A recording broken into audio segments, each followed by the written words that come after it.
Honesty, passion, experience. It's Timberwolves Explosion, hosted on the sportstuff.com. And now, your host, Paladino Joey.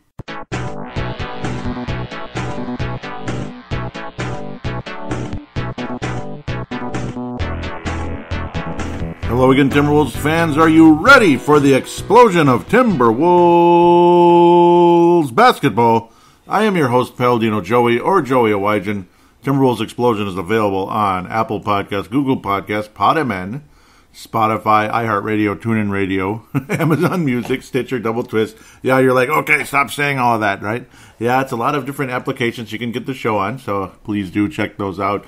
And, of course, if you're listening, you must be using one of them. Obviously, anybody that thinks you have to sit in front of a computer to listen to a podcast is crazy. You do not have to sit in front of a computer.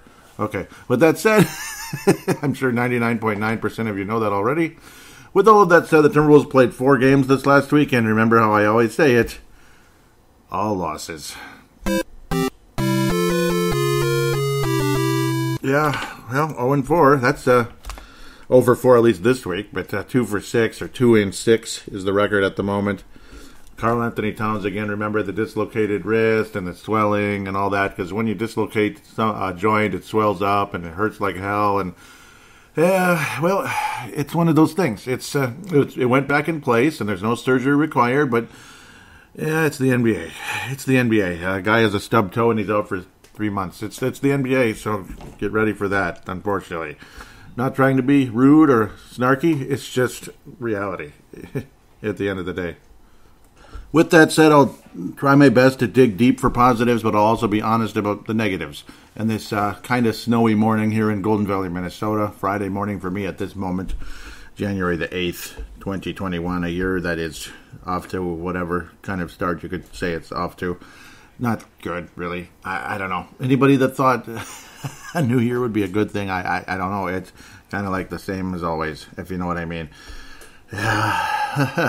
We opened up the season, or we opened up the new year in Target Center against the Washington Wizards, and there was wizardry, all right, but it wasn't us. 130-109. It was about as bad a game as I've ever seen. The Wizards were 0-5, and they're better than their record, and blah blah blah, and they have talented players. Yeah, but Russell Westbrook didn't even play. It was like one guy out there named Bradley Beal, the guy all of us would like to have possibly on the Wolves, and it just sucked. It was one of the worst games I've ever seen. Sure, you got to see Vanderbilt play for 12 minutes. You'd like to see probably more of that. Jaden McDaniels didn't do a whole lot in the 9 minutes he played. Occasionally, though, I mean, when they actually give him the ball and he's able to do a little catch and shoot from the outside, it's pretty cool. It's just, that's the whole league now. Whether you're a power forward, small forward, shooting guard, whatever, even the center, catch and shoot threes. Is that the whole league now? I think so. I think so. My coffee maker's talking to me. It's saying, hey, coffee's ready. Well, yeah, I already took it out. I just kind of reset the thing. Well, Ed Davis got 10 rebounds. That's positive. Malik Beasley found a way to score 21 points. How did he do it? It doesn't matter. He just did it, I guess. He just got his 21 points. Bradley Beal, 31, and he kind of torched us. It felt like he had like 45 points in the game. Kind of like a Paul Pierce years ago against the Timberwolves in the Target Center. Early in the year, I believe it was. That was a cool game I got to go to. It's the first time I ever really was in the lower deck for a game back in my season ticket holder days. Just one game, just once. Anthony Edwards, his shooting is not so good, and that was kind of one of the things coming in. Hopefully, during the course of his upcoming summers, his shot will improve like Jared Culver's supposedly did. It kind of did, and it kind of didn't. Culver's been starting at power small. He's been starting at forward. He's just playing forward, whatever that means in this day and age. I don't know. It was his worst rebounding game, pretty much. Usually he pulls down about 6 to 10-ish, which is pretty impressive, actually, for a guy of his size. He's not small, but he sure as hell ain't big. Only 2 rebounds in the game. Naz Reid, nice numbers, but at the end of the day, this game was just depressing to watch. It really was. In so many facets. Like, nobody particularly shot well except for Naz Reid, and he had his moments. That's the good part. Generally speaking, I guess, okay, fine. 47, almost 48% isn't bad. 57% from the free throw line is pathetic, though. 12 of 21, that's like, I don't understand. And it's funny to think Layman got to the line with 9 attempts. That's kind of wild to imagine Jake Layman there, but okay, good for him. That's actually a solid game. And then the new modern-day Junkyard Dog, Jared Vanderbilt. Who am I comparing him to? Is Jerome Williams. Some of you youngsters out there might not remember him. He's 47 years old nowadays. But he played back in the late 90s and into the 2000s, about a 10-year career. The Junkyard Dawg JW, I guess that was like his overall nickname. Oh, no, that's his Twitter account. He is the Junkyard Dog, and I think Jared Vanderbilt compares to him almost exactly. They're almost about the same size. Jared Vanderbilt, obviously, getting his career started off sooner, which is nice, despite the fact when we first got him a year ago, he didn't see the light of day. But that's how it goes. Your second-round pick, he probably came into the draft too early. Otherwise, maybe he would have been picked in like the later first round, kind of like a Jaden McDaniels, who also looks like he's he looks like he's like about 15 years old, but he can play a little bit. He can play a little bit. I feel encouraged with Jaden McDaniels as I sip coffee here. My apologies. Vanderbilt, though, yeah, he does remind me of the Junkyard Dog in a lot of ways. He's even got nice teeth like the Junkyard Dog, right? The Junkyard Dog. Jerome Williams was he was a valuable glue guy who just kind of got the job done. And, well, there you go. Like I was saying, late first round pick. Well, Jerome Williams was back in 96. Boy, that 96 draft. Just take a look at the 96 draft, and you're going to just be amazed. I mean, it's everybody, basically. Everybody that played during the early 2000s that was a star, basically, came in this draft, I swear. Marbury, Allen Iverson. Ugh, I don't like Iverson, but he was a hell of a player, and everybody loved him, except me, and a couple others that are more highly educated, right? Yeah, okay, I'm just making fun of myself there. But no, Kobe, Nash, all of them. It's just unbelievable how many players came out of that draft. I'll be quiet now about that part. But a valuable guy who just he gets rebounds, he scores points, he'll set other players up. More so in Jared Vanderbilt's case, Jerome Williams wasn't much of a passer. He just kind of played his game, kind of like a miniature, kind of like a little mini Rodman out there. Good, strong defense, getting some rebounds and some points. Obviously a mini Rodman, because Rodman would get way more rebounds, and his defense was, all NBA level. Jared Vanderbilt's got a chance to be one of those super valuable guys. He might actually end up being a better player than Jerome Williams at the end of the day. His numbers are kind of similar so far. But like I was trying to say, he's also a better passer, though. He can set players up, cutting to the basket, setting them up with a nice little dish as a cutting to the hoop. Really like Jared Vanderbilt, and that's kind of a positive that I've been talking about so far this season. He's a nice little find. He's a nice little acquisition in that big Denver trade last year. I'm almost forgetting who the heck was included in that trade because it was a whirlwind for a couple of days there. It's the guy we got that we were all excited about that's been extremely disappointing so far this year. Despite the fact he's got the most crisp outside shot when he makes them. But the fact he looks like he doesn't give a damn, and that's D'Angelo bleeping Russell. D'Angelo Russell wears the number 0, and sometimes I feel that's about the equivalent of his heart points. Like heart points, like how many hearts you have. How much heart you have out there playing. I don't see a whole lot of heart out of the guy. Oh, yeah, he talks, and he's, and I don't mean talks trash. I mean, he's, like, talking, like, kind of trying to lead players and give advice and everything and talk about the plays and everything. But it seems like he's just kind of playing a pickup game out there. He doesn't really feel like he's playing NBA basketball. He's just kind of chilling, playing a pickup game. All right, go this way, go that way. Yep, okay, I'm just going to shoot it. And then brick, Or occasionally it's like, again, like bottom of the net. When he actually makes it, he looks like Steph Curry. And I hate Steph Curry, but good for him. Good for him. He's a good shooter. I just don't like the guy. But look at the stark contrast in the plus minuses. And I know plus minus isn't important, but occasionally it tells you something, especially when he's the best offensive weapon on the floor. D'Angelo Russell is the best offensive weapon on the Timberwolves right now without Karl Anthony Towns. Otherwise, they're about equal. Guys that could score in the 20s a game. D'Angelo Russell, the lower half of the 20s, lower to mid half of the 20s, I'd say. 20 to 25 a game, D'Angelo and Karl. He was a minus 32. What? I mean, that's freaking awful. Isn't that terrific? He was a minus 32. Minus 32. Happy New Year, guys. Happy New Year. Happy New Year, everybody. I don't care about Happy New Year because did anything change? Not really. I know. Go ahead and enjoy your Happy New Year. I'm so glad 2020's over. And then, whatever. Jared Vanderbilt plus 8. And I know, okay, garbage time later in the game. And Junkyard Dawg probably played the whole fourth quarter basically in those 12 minutes. So it is what it is. And I think he needs to get rotation minutes, not just, fourth quarter in a blowout loss type of situation. They call that mop-up duty in the baseball world. When you put in one of your weaker relief pitchers to just kind of finish off the game because you're down 12-1 or something in the seventh inning. Yeah, let's just get the hell out of here. Yeah, but Vanderbilt, I think he can play legitimate minutes, and he has had some moments out there in multiple games where you see him doing the exact same thing he's doing in garbage time. Rubio, I'm not seeing a whole lot there either. He now the local media is catching on to the same thing I've been saying. The Score North guys, those kind of guys, they're saying that's the same thing I'm saying. Rubio looks older. He looks, and I know he's aged, of course, but I mean, he looks like he's aged like 5 years since last year. He doesn't look like the same guy. He's slow. He's just kind of like low energy. I don't know. He'll speak out about things, and that's good, but he's not that good, though, right now. He's not been good. He was pretty valuable with Phoenix and Utah, obviously. I'm not seeing the same vibe. Is it because he's relegated to like being kind of like the number 2 point guard, so he's just kind of like saying, fine, I'll be the number 2 point guard, and I'll play like one, too. That sucks. Jared Culver versus Denver, much better game, but of course the Wolves, this is where it became games of runs. Games of runs, and there was always bad ones. Always. The Wolves would be playing well against Denver in all 3 of these games. Denver again, and then Portland, right?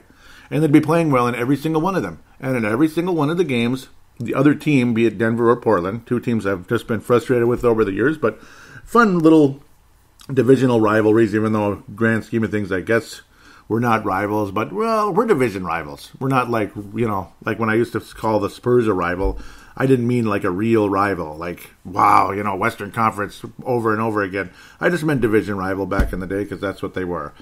And that's all they were. Other than that, they just kind of stomped on us all the time. That sucks. Denver swept the series. It was kind of like a college hockey weekend, basically 2 quick games, and the series is over. Denver swept the Wolves, 124-109 on Jan 3rd. Not one of the happier games for the Wolves, obviously, particularly down the stretch. Jared Culver played very well, but Jamal Murray torched us like he does every single game. It seemed like there was no resistance to Jamal Murray driving to the basket. Jokic, whatever you want to call him, he had a triple-double. Yep, he had a triple-double. It looks like, Arvydas Sabonis. Yes, he does. It's not even close. He's by far the closest thing to Arvydas Sabonis. Big, bulky guy who can scoop up rebounds, dish to anybody he wants, and score 20 points plus a game. He's a hell of a player, and he kicks our butts almost every time we play against him, whether it's Carl or Ed Davis or whoever. Ed Davis is a guy who rebounds the ball, and we appreciate that very much. You'll hear some of that in the Twitter conversation in the third segment.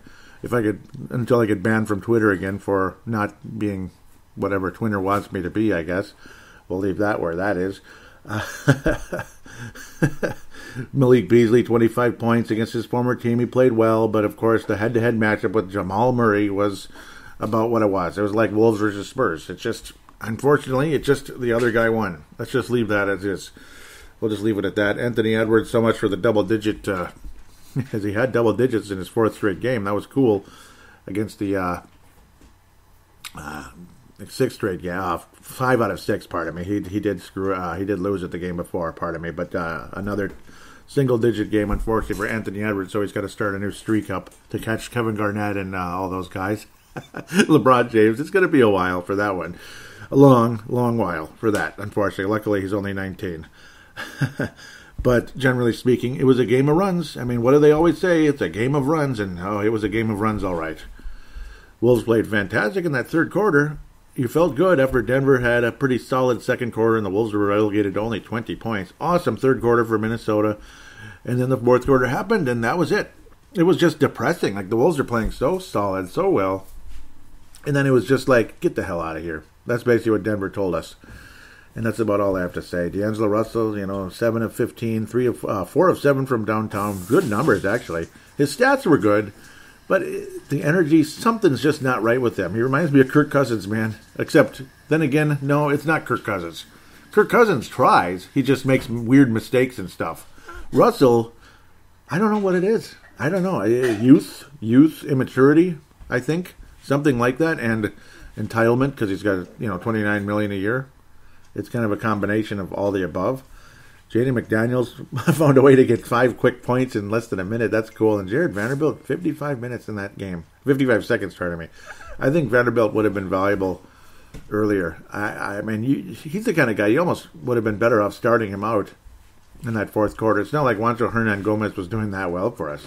He had a couple of moments. Sure, he'd do much better against Denver later on. Much better against Denver in the next game, which still wasn't enough. Ugh. But I don't know. I would have taken my chances with Jared Vanderbilt out there versus Juancho. Culver, again, fantastic game, but he can't make free throws again, which is really depressing. Like last year, remember how bad he was at the free throw line? He's bad again, 3 of 6. I don't understand it. I don't understand. Come on, guys, make your free throws, please. There's so much more to Jared Vanderbilt than 3 of 6 from the free throw line. I just called him Jared Vanderbilt. Jarrett Culver. You know, I'm getting those guys mixed up. Come on now. Ricky Rubio, another mediocre game. You know, again, Anthony Edwards, you just didn't see it in this game. Whatever it was, it just wasn't there. A couple of nice passes, sure, but other than that, once his misses Lincoln, how was the play in the fourth quarter? That's about it. Naz Reid, solid game. Malik Beasley was the best player on the floor, which is nice. He was actually above 50% in both 3 points and the whole, field goal range. He even had 5 points, field goal percentage, pardon me. He even had 5 assists and 7 rebounds. Easily as good a game as you're going to get out of Beasley. And it's nice, but again, he's playing his former team, so of course he's going to play well. And he still lost the head-to-head battle with Jamal Bleeping Murray, who I would love to have on the Timberwolves today. But unfortunately, the Wolves did not select him in the draft years ago. We took Chris Dunn. Chris Dunn, who's the third-string point guard for the Atlanta Hawks today. Cool, huh? Fifth pick. Yeah, it's a 5th pick. I think my mind is gone, folks. I think I'm losing it. The Wolves dropped to 2-5 as we just lose our 5th game in a row now to Denver. Second in a row to Denver, but 5th game in a row overall. 123-116. This game was even better, but it was a game of runs. Great run for the Wolves in the second quarter after getting beat pretty soundly in the first. And then the Wolves again and maintaining their lead, playing great basketball in the third, and get beat and shut down and stymied and frustrated in that fourth quarter. That's all I got to say about that. Now, Juancho Hernan Gomez had a fantastic 3 quarters, but the fourth quarter he didn't really show up. Jokic, 35 points, 15 rebounds, just dominated the Wolves. Absolutely dominated the Wolves. And it is Jokic, but it might as well be Jokic because they call him the Joker. Will Barton, another guy, again, he's a remnant of the how many million was it? $4 million bag? $4 or $5 million bag, the invisible bag I used to have. That was the amount of money picked up by David Kahn in cash considerations to be able to fire Kurt Rambis, to basically recover that money, to be able to buy out Kurt Rambis in the termination contract, whatever. Will Barton was one of the remnants of that trade. Remember, he was one of the trade downs, or we could have had Will Barton, and he's been a valuable rotation player and spot starter for the Denver Nuggets. He had an awesome game. He really did. He's at least a rotation guy, but he's played some significant minutes as well back in that he was taken back in the 2011 draft. Very good game against the Wolves, 20 points, 3 assists and all that, 7 rebounds. He just did a little bit of everything, played sound defense. And speaking of playing sound defense and doing a little bit of everything, the Junkyard Dawg 2.0 finally getting some significant minutes in this one, and it was a beautiful thing. He got 3 steals, 2 blocks. Can you imagine? Even at 11 points, 5 rebounds, just giving us the energy. The thing is, he puts the ball in the basket. That's what's nice. 4 of 5. He's not out there jacking up shots. He takes high percentage shots. He's not out there jacking them up like a Naz Reid does on occasion. Anthony Edwards is going to jack up everything because, well, he's got that. He's the number 1 pick in the draft, and we want him to we want him to succeed and have great numbers and have a great career and everything. But this was not one of his good games. Sure, he wound up with 15 points, but that was down the stretch when the Wolves were getting beat, and he managed to put in a couple points, so he got in the double-digit range. Good for him. He got in double digits after he struggled for so long. 6 of 19, 1 of 7, terrible. So another of the Paladino-Joey ratio with 19 field goal attempts and 15 points. Just freaking awful. Beasley couldn't hit the broadside of a barn. D'Angelo Russell jacked up way too many shots like he always does, but at least he got to the free throw line. He did have 33 points and 11 assists. His numbers are spectacular, but he stunk in the fourth quarter. He stunk. Just like Juancho Hernan-Gomez, an absolutely awesome game for 3 quarters. But then the fourth quarter, it was like, adios, bye-bye. Denver just kind of shut them down, and they just missed, and they took poor shots, shooting the ball too quickly, rather than like setting up a better play, just kind of jacking up shots and missing. And you get the idea. It was just a broken record. Jack up shot, miss. Jack up shot, miss. And they're not using the clock at all to their advantage at any time. They're not playing sound offense. And then, of course, the transition defense is like non-existent. It's like it was like a junior hockey team going against the 80s Oilers. That's what they looked like in transition. Going against the 1980s Oilers like in hockey. That's what it looked like. Pretty funny stuff. Funny. Well, fourth quarter wasn't funny, but at least you had a good game out of the Junkyard Dog again, and I appreciate it. And I am going to continue to call him that because that is his nickname. For me, I will call him the Junior Junkyard Dog. I'll call him the Junior one until he ends up being better. But he is Junior because it's a different generation. Like Jerome Williams could be Jared Vanderbilt's dad easily. He's 26 years older than the guy, so he could easily be his dad. Junkyard Dawg Jr. Jared Vanderbilt. It's fun to see him out there. It's fun to see what he brings. Darren Doogie Wolfson was talking really high about him on the Scoop podcast back in the summer, and good job, Darren. Good job on this one. He looks like a nice find for the Wolves. Good job, Gerson, on picking him up. But boy, I don't know. This four guard nonsense is driving me insane. Now in this game, it wasn't 4 guards because Juancho's been the starting power forward the past few games, and he's been okay. And he was really good against Denver on the 5th. The 25.8 rebounds, 5 of 8 from downtown. And that is awesome. 10 of 14. You know what drove me crazy? I just couldn't believe it, but it's because of how poorly Anthony Edwards shot. And Malik Beasley 0 for 6. That didn't help either. 0 for 6 from downtown. Can you believe that? I thought for sure, at least you're going to get your French dips, right? You're going to get your, Arby's. We have the 12 3-pointers, and you get your free French dip the next day. They made 11 threes. Even though Juancho Hernan-Gomez made almost half of the 12 you need. Juancho Hernan Gomez, and they still couldn't even get to 12 because everybody else shot so poorly. It was like, oh my God. I remember opening up the app and it said 11. Sorry, not this time. I was like, you've got to be kidding.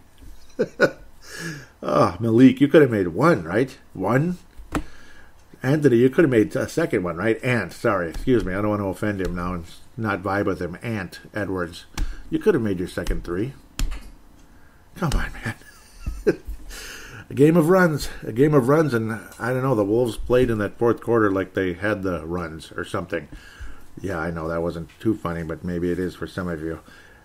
Just a nasty fourth quarter. It's too bad because this was fun. This was a fun game to watch, and then the way it finished was depressing. Like, why? Why did you not win this game? You were playing so freaking well.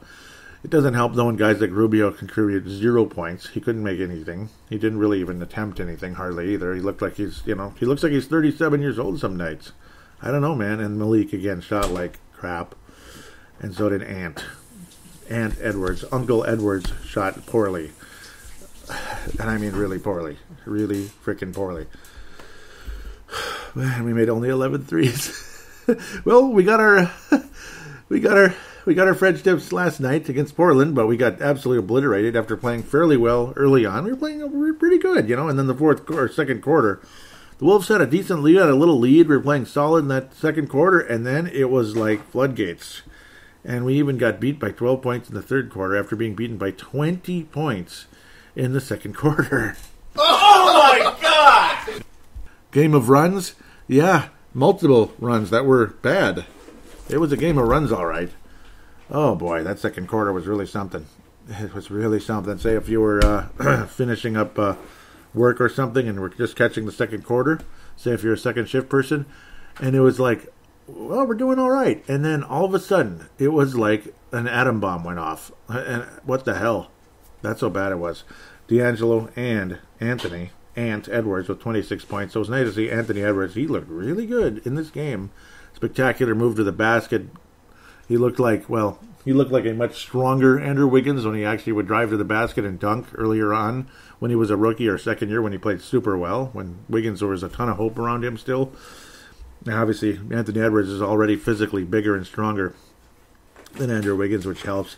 A awesome move to the basket, powering to the hoop and adding points in minutes that were, well, a time when the Wolves were already down by 20, 30 points in the fourth quarter. That's the unfortunate part, but at least it looked good, I guess. Junkyard Dawg Jr. with double-double. He got that 10th point later on the free throw. That felt good. I was happy for him. And yes, he played well, and I want him to continue to get about 20 minutes a game. Jared Vanderbilt, the Junkyard Dawg Jr., played very solid basketball, and he should get significant minutes in the future. I think he could at least get 10 to 15 minutes, even on a pretty good team out there, and be productive. Because you know what's good about Jared Vanderbilt? He's the same player, regardless who he's going up against. He's still going to get the rebounds. He's still going to play solid defense. He's still going to actually make a nice pass here and there. It's not like he goes out there in the junk minutes, and then he gets all these numbers, and then here comes like major minutes against a really good team, and it's like, boo! Like he just, like he shrinks about 6 inches.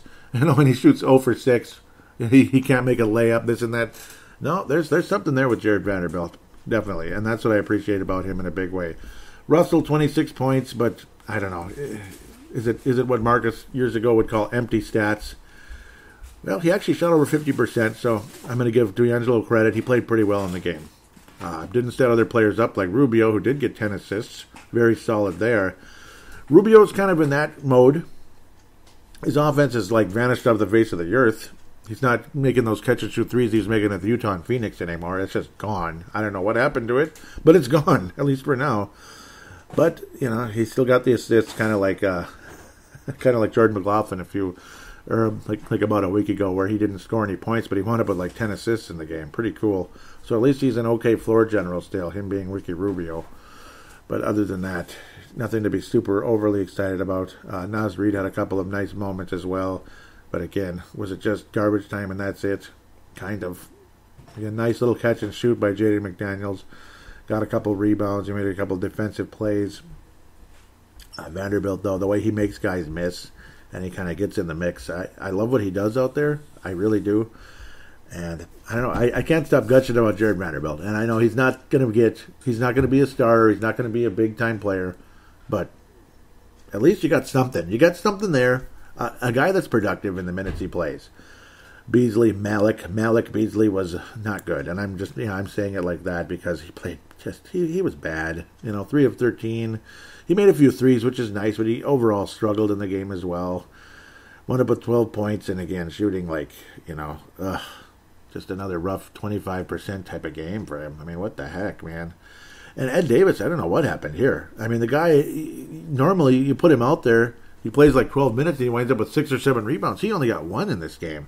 So, he was just kind of slow and plodding in this game, starting at center. I don't know. I mean, Jared Vanderbilt led the Wolves in rebounding. Again, what I mentioned, that digging for positives here. Juancho played pretty well also, though. Back-to-back games where he actually shot well. A couple threes, 12 points, and he got 6 rebounds. He's okay. Culver is just kind of in and out. I don't know what to think about Culver. Sometimes he's productive, and a lot of times he's not. He's not aggressive enough, and I think the other part of the reason why Culver is not super productive is if he is making a shot or two here and there, which he kind of was in the limited amount of times he got to shoot the ball, it's because of guys like Malik Beasley, D'Angelo Russell, and Anthony Edwards just jacking up shots. I mean, that is the reason why Culver isn't getting offensive numbers at all. And some nights he just stinks and he's not making a shot. But a lot of times these guys are stinking and still shooting. Like Malik, still shooting. I mean, Rashad McCants is back, folks. 3 of 13. That's Rashad McCants. Anthony Edwards, 9 of 21. It's not the worst shooting ever, but it sure as hell ain't the best. 3 of 10 from downtown. I mean, that's just 30%. That's below average. That's below average. I mean, even in the 90s, that's below average. A 30% three-point shooter is not going to make you say, oh, there you go. It's a guy that can make them sometimes. That's what it is. Come on, Anthony. You can do better. But obviously, again, he's got many, many summers to practice and improve his game, and that's the hope with young Uncle Edwards. I'm just teasing. Because of the ant. I don't know. Sorry. Oh, man. That's what it is, though. I mean, for me, that's why a lot of other guys haven't been productive, like Culver especially. I think it's affecting Culver more than anybody else. Because by the time, see, Rubio's not looked on as an offensive guy anyway, so I don't think it matters. He's at least getting his assists. But Culver's the one that's getting affected the most. Like Hernan Gomez is, he gets his moments here and there. But, I mean, these guys took about 75% of the shots. And I know that's like every team out there. You're going to have a lot of guys taking shots. But if they're not even making them, can we, move it around a little bit and give other guys a chance? Culver was the 6th pick in the draft, don't forget. He does have some skill, and he's had some moments. Give him a shot. I mean, for crying out loud. Does Anthony Edwards need 21 shots? Does, Malik Beasley need to continue missing for you to give up the ball to Culver once in a while? 2 or 3 more attempts per Culver might have been something. Again, that wouldn't have given us the game, and I know most of you are probably shaking your head saying that right now. That wouldn't have given us the game. But at least you build confidence for a guy like Jarrett Culver. So in the future, in the next coming weeks, especially when Carl's back, you might get more production out of Jarrett Culver. You might. That would be nice, but I don't know. I guess that's the NBA. Certain guys are just going to take their shots, and other guys aren't going to get a chance. But I think Culver's a guy that needs a chance, though, especially when you invest what we've invested in him, which was a 6th overall pick in the draft. I mean, I think he still deserves a chance. I think he still deserves some time to get better. And I think there is something there with Jarrett Culver. I do.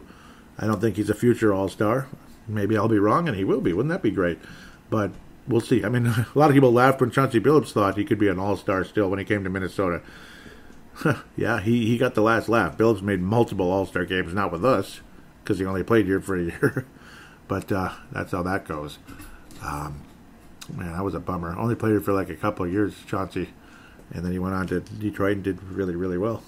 Really, really well. Borderline Hall of Fame career after that with Detroit and Denver. With that said, the Wolves lost again. I think I mentioned the score, 135-117. And again, it's just, just because we had a cute little fourth quarter when we were down by, too much to too little, that kind of thing. We were down by 30-plus points going into the fourth and made it somewhat cuter.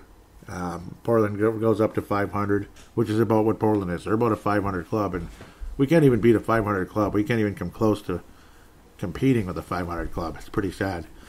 With that said, I'll pass out the awards for the week. The Lone Wolf Award is going to Jared Vanderbilt. There's no way I'm going to give it to D'Angelo Russell. The energy and the jacking up shots bugs me. Beasley's inconsistent. Anthony Edwards isn't even close to a Lone Wolf Award right now. And it's not Rubio. Are you kidding? It's not Nazareth. It's Jared Vanderbilt. The Johnny Flynn Memorial could go all over the place. Lack of production everywhere. Obviously, the frustrating vibes you get from D'Angelo Russell. He puts points on the board, and he had some good games, so I can't really give it to him. Beasley had a good game against Denver, but he kind of wasn't that good the rest of the week. I'm just going to generally speak the lack of defense, lackadaisical defense. I can't give it to an individual player this week. I can't. It's like a total team effort in terms of the way we're just not playing well out there. There's just one guy that kind of sort of stood out, and that was Junkyard Dawg Jr., and that's it. With that said, we'll take a quick break, and we'll preview 3 games coming up for next week.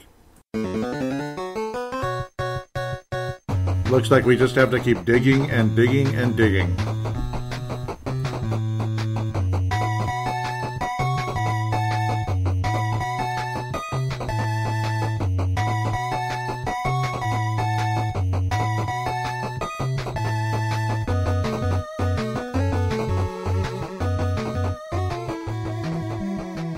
And we are back here on Timberwolves Explosion. Time to look at 3 games to preview. We'll be playing the Spurs twice and Memphis once, so that makes it easy for previewing, I suppose, and you play the same team twice. As long as I don't ramble on too much, I guess. So Minnesota coming up here on the 9th of January, Saturday. We'll play the Spurs. On the 10th, we'll play the Spurs again. So that's a good way of kind of doing the old, like I was saying, it's kind of like a college thing in a way, college hockey or something. College hockey series in a way. That's why it's like little mini bubbles. Then you play Memphis twice as well. So it's like Spurs twice, Memphis twice. Memphis on Friday, so that'll be previewed on the next show. And that one's split up. We play Atlanta twice during the course of the week, but not one after another, I guess. So it's just kind of a bunch of bouncing around.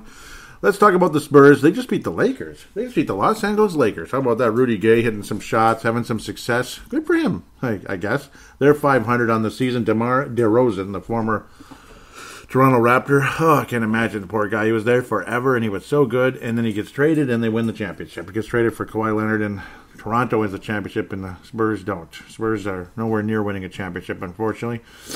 But, well, they beat the Lakers. Devin Vassell getting things going. He's off to a nice start, hitting 50% of his threes. Good for him, but only averaging 5 points a game.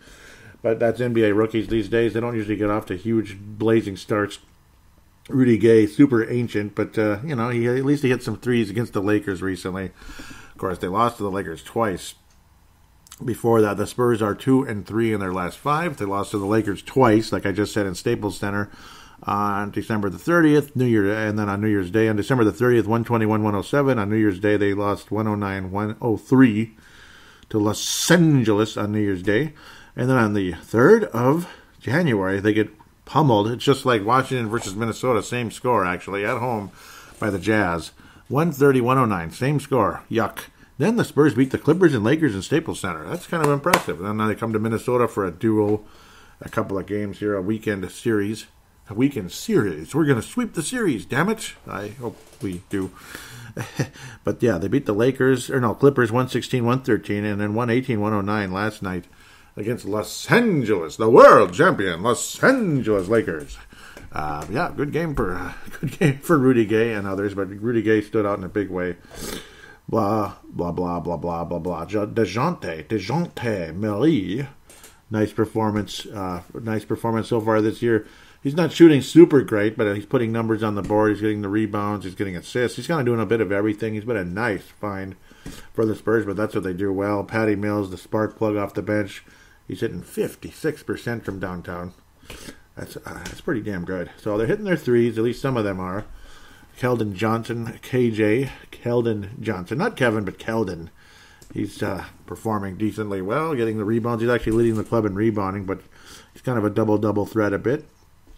Gets some assists, gets some steals, blah, blah, blah. The only blocking threat is pretty much Derek White, but he only played in one game. So, I don't know. There's nobody really blocking shots for the Spurs, but I suppose it doesn't matter with the way the Wolves are playing lately. Spurs stand out in three-point percentage because of guys like, not because of Murray, but because of guys like, I was just saying, Patty Mills and the rookie Devin Vassell, a little 3D over there, and Keldon Johnson also, and DeMar DeRozan, blah, blah, blah, blah, blah, blah, blah. They're third in the league. Everything else, they're middle of the road. Field goal percentage, 15th. Points scored, 14th. Rebounding, 12th. So, reasonable rebounding team. Reasonable, but not great. Wolves continuing to struggle, generally speaking, against just about everybody, and it's a doggone shame. Wolves 21st in points, rebounds, and 25th in field goal percentage, free throw percentage 23rd, 29th in three-point percentage for a team that wants to have the threes. We have the threes, we shoot them, but the 23rd to 29th, it just smells like another loss. Wolves will play the Spurs a total of 3 times, so our next meeting after this weekend series will be on Feb the 3rd in San Tone, and then that's it. Again, the kind of mini bubble schedule which has been going on this season, completely understandable. It is what it is. Wolves and Spurs. Historical matchup has been yucky, but I guess we played well against them last year, but more of over there than here, which historically we never win in San Antonio and occasionally win in Minnesota. Are the Spurs going to sweep us? Maybe. We've lost 6 in a row. I think we win one of these. I think we win one. I don't know. We have been playing so bad. Oh, man. The hope is that the Spurs kind of come off a high, like, yeah, we beat the Lakers, haha, we're great, and then they run into a trap game called the Timberwolves. That's what I'm hoping for, but I'm not super encouraged right now. Oh, man, I don't know. I think we win one of these. I'll say we win the Sunday game, we lose the Saturday. We'll lose Saturday, and we'll win the Sunday game. I got a feeling. I hope somehow, some way, because, of course, both teams will be coming off back-to-backs. Wolves have some younger legs. You'll get Jared Vanderbilt, Anthony Edwards rolling. Maybe Edwards has like a season high like he did last night. He had 24 points, but again, a lot of it was garbage time.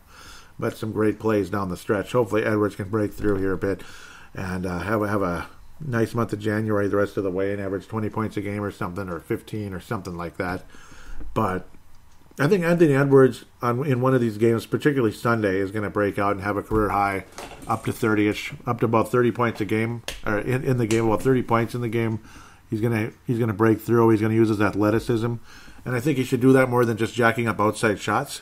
I think that's more his game. I think they need to utilize his strength more, driving to the hoop, and of course, his athleticism, his strength. Use that instead of just launching threes. Work on your threes. Work on your outside shot in the summer.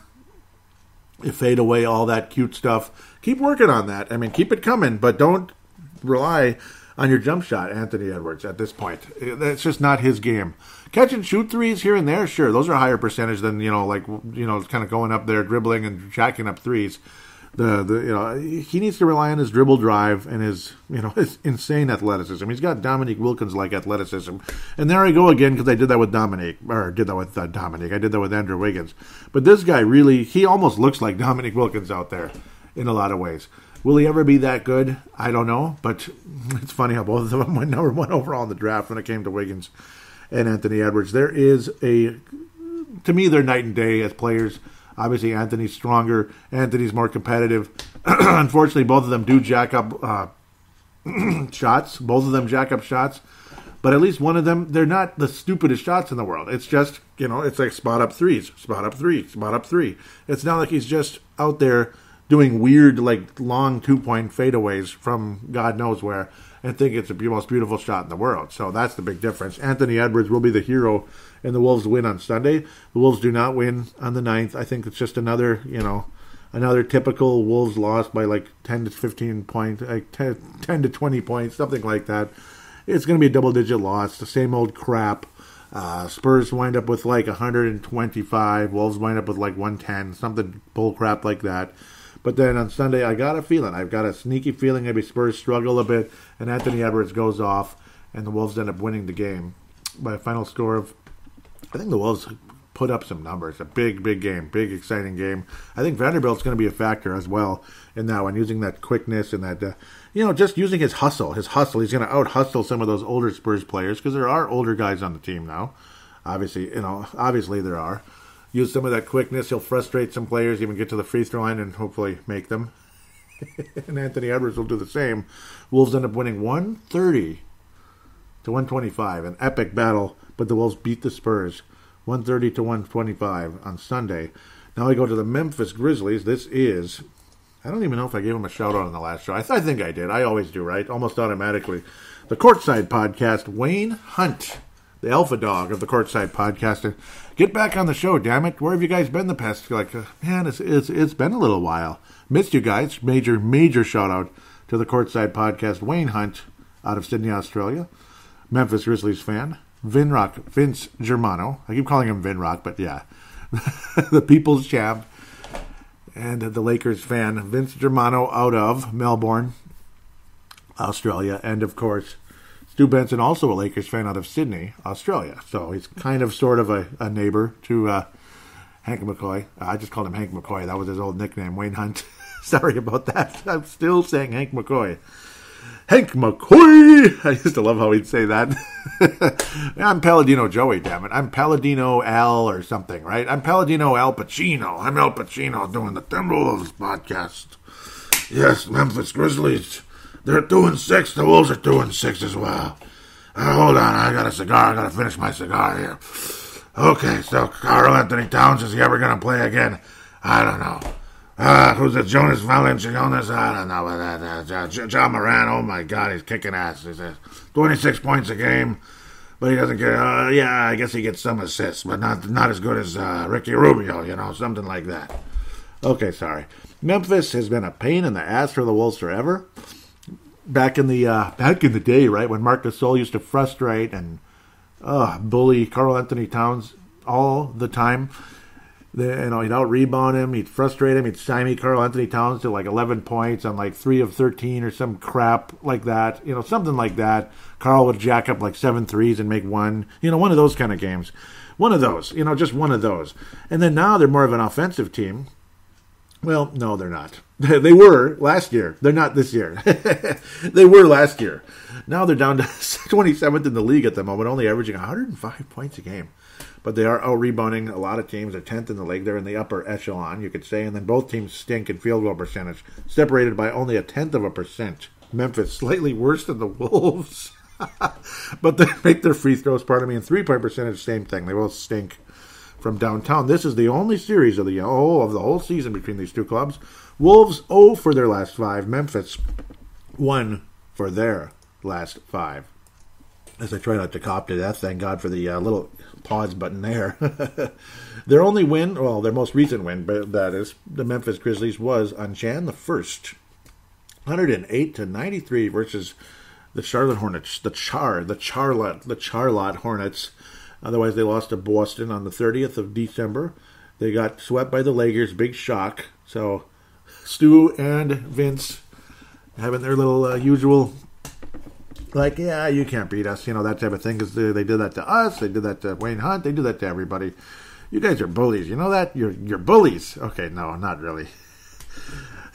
Well, you lost to the Spurs, though. So if we actually beat the Spurs, then, well, you lost to the Spurs. Yeah. Okay, well, the Memphis Grizzlies also lost to Cleveland recently. But they do have some nice young players, to be fair. But only 94 points in back-to-back games for Memphis. If we being the Timberwolves, can keep Memphis under 100, I think we can win the game. But maybe we'll find a way to lose 97-94 like we did over and over and over and over again when Karl Anthony Townsend gets stymied by Mark Gasol, who's long gone. He's on the Lakers now, of all teams. He's on the Lakers, which is pretty cool.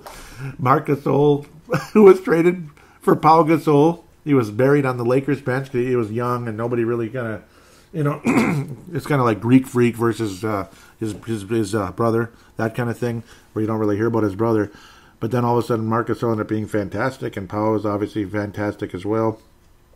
It is what it is. Ended up being a pretty nice trade for both teams in both ways, though the Lakers ended up winning a couple titles with Pau, and zilch with Memphis, even though Memphis had a couple of good playoff runs, though. Good for them there. Hertz rent-a-car. Actually, Hertz outside the apartment now.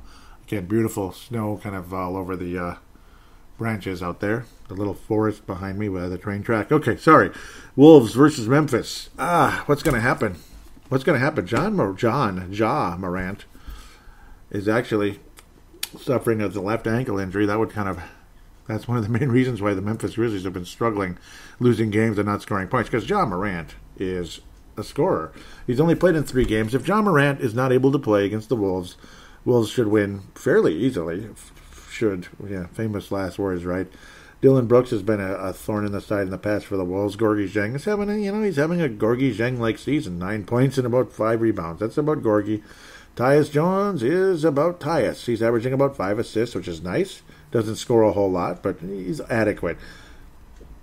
He doesn't really shoot a whole lot either. How many does he attempt a game? Oh, about 8. That's actually more than I thought. Grayson Allen. But I know he had a good game against us last year, if I can remember correctly. Sean McDermott. Not Doug, but Sean. I don't know. Without Ja Morant, I would hope the Wolves end their losing streak. We might actually win 2 in a row. Maybe we get a win versus Memphis after beating the Spurs on Sunday, if we actually do. This would be Wednesday the 13th, by the way. Memphis Grizzlies. I'm going to assume Ja Morant is still out with the ankle injury. Again, it's the NBA. So Ja Morant is out. Wolves win 99-95 versus the Spurs 99-95. We keep the Memphis Grizzlies under 100, which would be nice. And because they don't have their offensive weapon, Ja Morant, who's a 26 points a game guy, he is just something else, isn't he?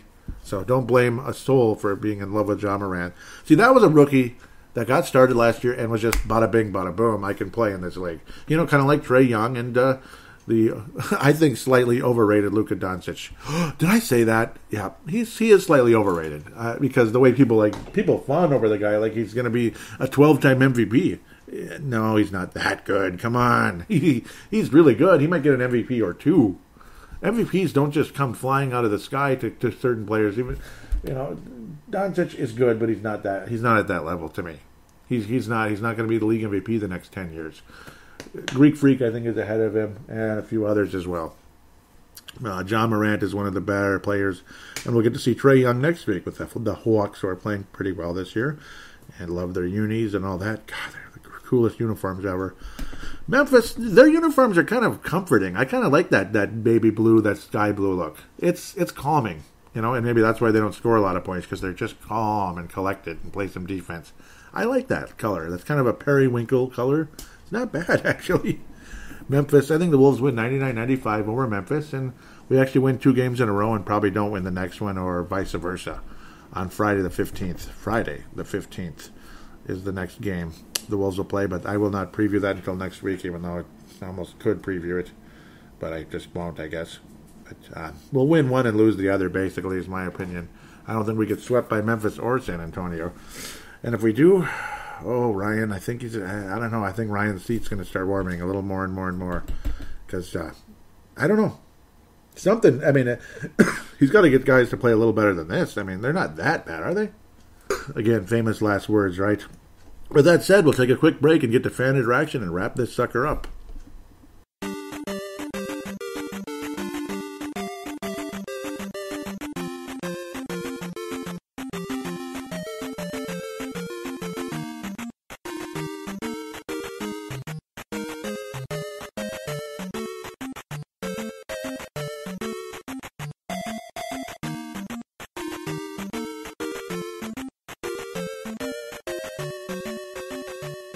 And we are back here on Timberwolves Explosion, segment number 3, fan interaction. I'll just give out the contact details a bit for the Facebook page, facebook.com/Timberwolves Explosion, facebook.com/Timberwolves Explosion. No activity on that page, so we'll jump right to Twitter, where it's much more active, lately with Tanae Brown and others out there, at TWolvesX, at TWolvesEX, at TWolvesEX. All this information will be in the show description. Want to thank Vince Germano out of Australia, Melbourne, Tanae and Levi Brown out of New Zealand for retweeting the most recent episode. Always thank you guys so much. Tanae Brown on New Year's Day was saying Wolves need another big man in Hachimura, getting whatever he wants. And yes, he was. That's the Japanese guy there for the Washington Wizards. Let's look at the actual conversation if I can, because I can see there's multiple. Vince Germano says, Ed Davis. And I was saying, sorry for the late reply. I don't understand this 4-guard nonsense. I don't think we're going to win anything this way. It's Rosas' plan. Ed Davis saying, me and Vince Germano were saying how, basically he could get 10 rebounds in his sleep. He really could. Danae continues, says, do the Wolves ever get calls going their way? Rubio gets steamrolled and is called for the block. Yep. They look at the flagrant at Nas, but no look for one on Beal. It's ridiculous. Yeah, I mean, Beal whacked. Who was the player? Was it Anthony Edwards? I'm blanking now. Or was it Jared Vanderbilt? I'm blanking on who it was. That got absolutely whacked, though, by Bradley Beal. It might have been Nas, actually. Just absolutely whacked. I'm blanking on that one, but that's exactly what happened at the end of the day. That ended up being one of the most frustrating games ever, but then again, I guess they all are. It was ridiculous. Tanae continues saying, thoughts? I'm ready to let him take over. Would hopefully bring some toughness to the team. Let's see, which person is he saying? Okay, let's go back. Here we go. So, Tanae Brown says, imagine having Scott Brooks outcoach you. Vince Germano says, okay, what happened was Tanae basically tweeted it out himself, and then it got Vince going and kind of brought me in. Okay, so that's good. Good thing I loaded the whole conversation. Vince Germano replies saying, hate to say it, but Saunders has got to go. The guy got the job too early. There are games the Wolves should be winning. Yeah, these are games the Wolves should be winning. I think so too. Tanae says, we looked like a 10-8 seed when Cat was healthy. Now we look like a G League team. I don't know who we'd be able to hire, but I'm starting to think Saunders is in over his head also. Yeah, I think he is in over his head a little bit. I like him a lot. I want him to succeed. I don't know what to do about the situation. He probably should have been an assistant another 3 to 5 years, something like that. A little too young to get started as a head coach. I don't know. Maybe eventually it'll work out. It's too bad. Vince Germano brings up a very interesting name, a very familiar name. He says 2 words: Bill Laimbeer. All right. Well, and then Tanae Brown says, thoughts? I'd be ready to let him take over. Would hopefully bring some toughness to the team. I don't know. He can do it. He can coach. I've never heard anything good about the guy. Like, he's the biggest asshole ever, basically. And people said that locally, like, about him when he was an assistant coach with Kurt Rambis. I don't know. I've heard he's just like he's just a huge asshole. And so, I don't know. But maybe they need an asshole, I guess, to lead the team. Tom Thibodeau, he came off like an asshole, but he wasn't. That's the thing. Tom Thibodeau's actually a nice guy. He's just gruff. You know, like they say, he's like a really nice guy, and he never holds grudges. Even people in the media that cut him down, he came up behind Krasinski and gave him a big hug. Right after, it was like maybe like a month after he got fired. Think about that. Think of how many coaches you'd assume like a Tom Thibodeau type might be like, bleep that guy. I'm not even going to look at him. I'm going to walk right past him. I'm going to pretend he's not even there. How many people would do that? And then, you know, it's pretty amazing when you think about that. He's actually a good guy, Tom Thibodeau. Kind of going off on the rails here. I apologize. Lane Beer is an interesting option. I'm highly doubting they'd bring him in. I think old school, new school type of thing. I like old school better in a lot of ways. I don't know. He might be too old school, maybe. I don't think I like Rosas' vision, though, in terms of this 3-guard, 4-guard crap. 3 guards maybe here and there, but four guards, and you have like your centers like 6'8". I think that's bull crap. You're going to get demolished on the boards, and you're going to be in the bottom like third of the league forever in the rebounding. And there's just more and more to that as well. Tommy Lasorda. What are they talking about, Tommy Lasorda? Okay, I'm seeing that's a trending thing. Vince Romano finishes up this little thread saying, how a team hasn't hired him is beyond me. Winning player and coach would hold stars accountable at both ends. Will get the team playing hard and demands respect. I think it's his reputation behind the scenes. He said he's not a good guy. You know, just like a lot of people were wondering why the hell Kareem Abdul-Jabbar never got hired. Because the fact of the matter is, from all accounts, Kareem Abdul-Jabbar is an asshole. Like a huge asshole. So, and forgive my French if you don't want me to be saying that. Some of you locally here that might have been Maranatha Christian Academy members, so I apologize to some of you out there that might know me. But that's what I've heard. I've heard he's just the biggest, you know, he's not a good guy. That's what I've heard. And sometimes people just don't, they just don't want to bring like a negative environment to the team. That's my belief to what's going on. The Lambeer, I mean, he coached women. So, and they won championships. Was it the Detroit Shock? So there's that. If he can coach women, you'd hope he could be reasonable with men and not be an ass. So I suppose there's that. I don't know. Just too much animosity. Kind of like Isaiah Thomas was kind of an a-hole and never got to be a member of the Olympic team when it was like plain as day. He should have been. That Detroit team seemed to get phased out from a lot of groups. Like they're not in the Gold Club. That's another thing I don't like about the NBA. There's too many gold clubs in the league, and they're assholes too, quite frankly. Oh, you didn't get a ring. Get away. You don't count. I don't like the people act with that either. Let's keep moving. Tanae Brown says, I don't mind the good threes they take, but yeah, because I was tweeting, I was saying it's like all we care about is shooting 99 threes and missing 98 of them. Okay, I guess we make 12 of them so we can get our French dip sandwiches, but that's about it. Arby's French dip, yep. We end up shooting like 20%. I need some defense and rebounding. Hashtag Timberwolves, blah, blah, blah. Vince Germano did the quote tweet. He says, I don't mind the good threes they take. Yeah, like spot up and catch and shoot threes. But look at the assist numbers tonight. We're jacking them up from iso ball or shooting them off balance in transition. It's embarrassing to the game. Yeah, that's garbage. That's absolute garbage. That's like health club league crap.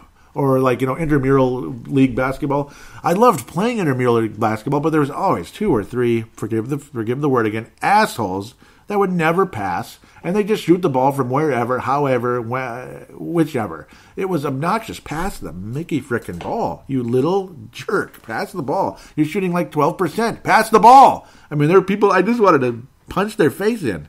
But I was just kind of too nice, and I didn't really know them well. I could kick their butt because a lot of them were just little guys anyway. Just that little man syndrome where they got to have the ball. They think they're all that, and they're not, and stuff. They have this pride. I don't know what their problem is.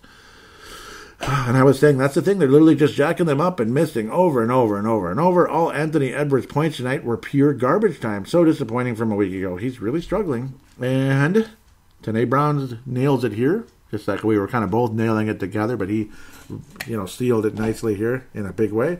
He's settling for the jumper. He looks so good when he's attacking. What was I saying in the earlier segment? He looks so good when he's attacking the rim, but that's all stopped suddenly. Exactly, and that's what drove me crazy about. Oh, I don't want to say the word. I don't want to say the name. Andrew Wiggins. Settling. Remember, there was an episode about a year ago when he was still here. It was called The Settler, because Andrew Wiggins was a settler. And I kind of got that idea from those silly commercials when they'd be these people in these pioneer outfits. Don't be a settler. Like, don't be a settler like you're settling for cable TV or whatever. Blah, blah, blah. I hate the sounds I'm hearing upstairs. It's almost over, though. Almost over. I got to remind myself about that. Yeah, it never changes, man. The settler. Yeah, I mean, I'm praying to God, please. Like he was driving last night against the Portland Trail Blazers. And hopefully he can continue to do that moving forward, him being Anthony Edwards. Keep driving to the basket. Use that strength. Let's go, let's go, let's go, let's go, let's go, let's go, let's go. Mr. God Gifted, thank you for joining on board. Hope I can keep hearing from you. I like it. I like this guy. He's got some good takes. He's got some good, strong takes. He says, yep, and that was he's continuing our conversation with Mr. Tanae Brown. Mr. God Gifted. I'm not sure exactly where he's from. Maybe locally. I don't know. He says, I think it's coaching. That would be of Saunders. When he was able to do this, Anthony Edwards, when he was able to do his thing, he was fine. Even one of the commentators said Ant is just relegated to the corners. Yeah, that's annoying, isn't it? Yeah, kind of like with Jaden McDaniels. Seems like he's always just kind of relegated to the corners. Now, he's got a nice corner three. Jaden McDaniels has a nice corner three on the catch and shoot. And that's pretty much it. But Jaden McDaniels is supposed to be a bit of a power forward, right? He's got that defensive capability. I want to see more out of Jaden, but of course, again, a few catch and shoot threes ain't going to kill anybody. He could be a little bit like a Kyle Kuzma, I think, in time. Like how he was knocking down threes against us and other teams a little bit early on against the Spurs last night, but as the game progressed, it didn't go as well. Nice to meet you, Mr. God Gifted. And it says he's from the United States. That's that's pretty. That's pretty. Yeah, I guess he's from the United States.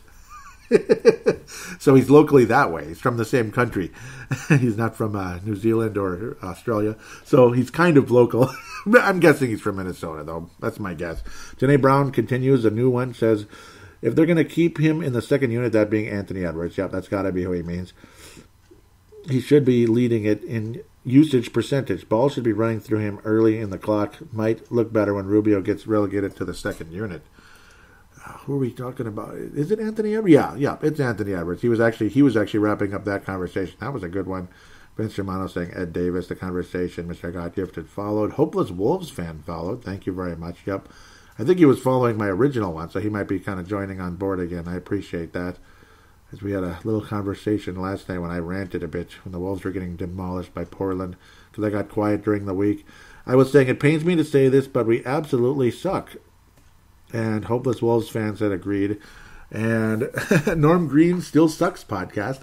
It's basically Minnesota sports, all the curses. So, but it's got the North Stars logo and everything. So beautiful. Minnesota North Stars. Remember the whole thing where I ranted years ago about Harv and Marv and Norm Green and all that? Harv and Marv nearly cost Minnesota 2 professional teams. Both of our winter clubs, by the way. So in case Norm Green Still Sucks podcast is listening, I'm sure they'll be talking about that at some point. And if they don't, this is added material for their show. Harv and Marv were basically, they would not work with Norm Green about bringing the North Stars to the Target Center. They just could not agree on the advertising, this and that, how, the shared advertising in the Target Center and all that. See, nowadays, you got the big rings and all that stuff where the advertising wouldn't be a problem. You just change it for the different team, whatever. Like if one's Pepsi, one's Coke, blah, blah, blah. Where back in the day, back in like 1993, it was more like the billboard type stuff. It was still, those little billboards you'd see in arenas back in the day, because you were more or less relegated to just kind of lights. That's what kind of, monitors you had back in the day. It was mostly scores and stats and stuff, where now the big ring could say Pepsi, it could say Coke, it could say Taco Bell, Arby's, whatever the hell.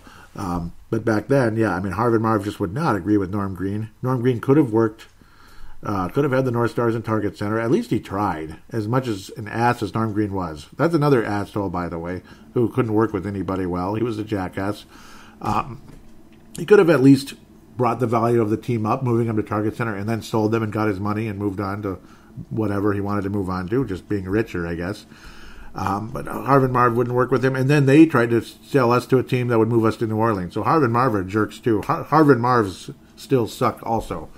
God rest their soul as well, though, unfortunately. Mr. God Gifted continues, saying Rubio and Russell are a disgrace, and the roster isn't good other than Cat and Anthony, maybe Culver and Reed. Everyone can go. Everyone else can go. Yep. I feel you. I feel you, Mr. God Gifted. It's an interesting, I like that one. Yep, he's replying to me and Hopeless Wolves fan. I think somebody unfollowed me for saying that. Oh, I pressed the wrong button. For saying that we absolutely suck right now. I didn't mean to say that, in terms of like, I'm just bashing the club. It's not about bashing the club. It's extremely frustrating. Random Hoops, that would be Pumpa, jumps on board to wrap up this segment and this show, saying, and this is, of course, Pumpa out of Australia.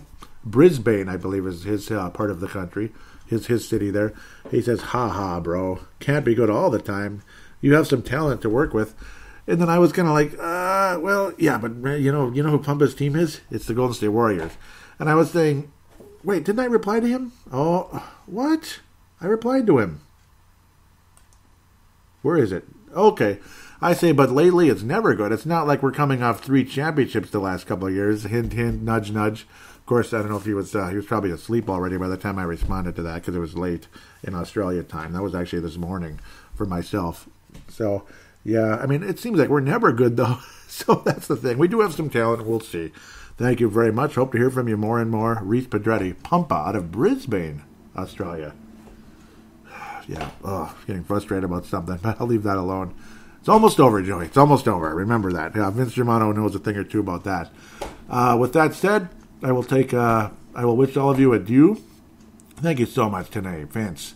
Mr. God Gifted. I love that. Norm Still Sucks podcast. Yep, check that out, obviously. Pumpa jumping on board. Thank you guys so much for your conversation. Always, always, always hope to hear from you more and more on the Twitter account at TWolvesEX. Please do a call-in if you could, or audio submission. You're more than welcome to do that. Any of you. Pumpa, Tene, Levi, Vince, Mr. God Gifted, Norm Still Sucks. Any of you guys. Yeah, because that's 2 guys, actually. Norm Still Sucks. I've got to get to know those guys more. Their podcast started on Christmas Day this year, so I like looking at Minnesota history, good and bad, curses and blessings, I guess you could say.